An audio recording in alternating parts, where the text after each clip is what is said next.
Assalamualaikum warahmatullahi wabarakatuh. Perkenalkan, nama saya Alisa Rama Safira dengan NIM 240421158 dengan mata kuliah Ekonomi Publik. Di sini saya akan menjelaskan materi tentang konsep dari ilmu ekonomi, ekonomi sebagai ilmu, dan pembagian dari ilmu ekonomi.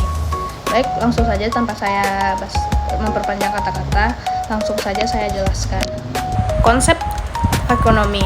Ekonomi berasal dari kata Yunani yaitu oikos, artinya keluarga atau rumah tangga, dan nomos yang artinya peraturan atau hukum.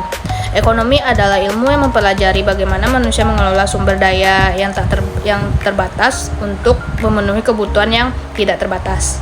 Fokus utama dari ekonomi adalah produksi, distribusi, dan konsumsi barang dan jasa. Masalah pokok dari ekonomi yaitu apa yang harus diproduksi dan berapa banyaknya.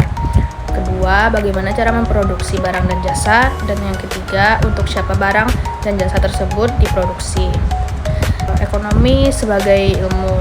Definisi dari menurut beberapa ahli, diantaranya yaitu menurut Richard G. Lipsey, ekonomi adalah ilmu yang mempelajari pemanfaatan sumber daya langka untuk memenuhi keinginan manusia yang tak terbatas.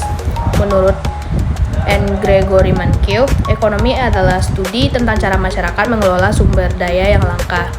Yang ketiga, menurut Paul A. Samuelson, ekonomi adalah studi tentang cara orang dan masyarakat membuat pilihan dalam menggunakan sumber daya produksi yang terbatas untuk menghasilkan dan mendistribusikan komoditas. Ekonomi sebagai ilmu ekonomi termasuk ilmu sosial yang mempelajari perilaku manusia dalam memilih dan menggunakan sumber daya. Ilmu ekonomi terbagi menjadi ekonomi mikro dan makro.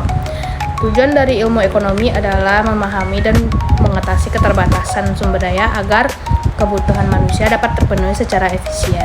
Dari yang saya sebutkan tadi, saya jelaskan ekonomi mikro dan makro tersebut.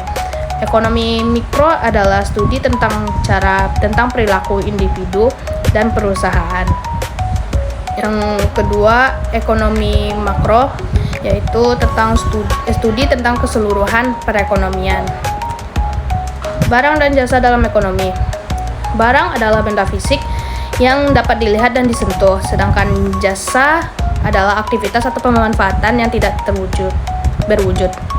Barang dan jasa berperan sebagai alat pemuas kebutuhan manusia. Ketersediaan barang dan jasa terbatas, sehingga perlu pengelolaan yang tepat agar dapat memenuhi kebutuhan masyarakat.